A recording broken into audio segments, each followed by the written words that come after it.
नयाँ भनेको सरकारले गलत गरे, विकल्प र व्यवस्थापन अन्यत्र नगरिकन बल प्रयोग गरेर त्यस थाइएको छ र विचल्ली पारिएको छ गरिब निमुखाहरूलाई।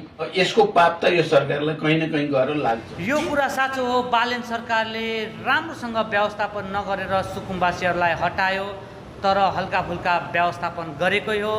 प्रचण्डको आरोप अनुसार बालेन सरकारले सुकुम्बासीहरूलाई बिना व्यवस्थापन हटाएर उनीहरूलाई दुःख दिने कार्य गरेको हुनाले चाहिँ बालेन सरकारलाई सुकुम्बासीहरूको पाप लाग्ने गरेका छन्। प्रचण्ड चोर, हत्यारा, भ्रष्टाचारीको नेतृत्वमा भएको द्वन्द्वकालमा हजारौँ नेपालीले ज्यान गुमाए, धेरै परिवारले आफ्ना आफन्त गुमाएर पीडा भोगे। सत्ता र परिवर्तनको नाममा बगेको निर्दोष जनताको रगतको हिसाब इतिहासले एक दिन अवश्य माग्नेछ। जनताको आँसु र पीडाबाट कोही पनि सधैँको लागि बस्न सक्दैन। 17,000 मानिसको ज्यान लिने प्रचण्डलाई फाँसी दे सरकार।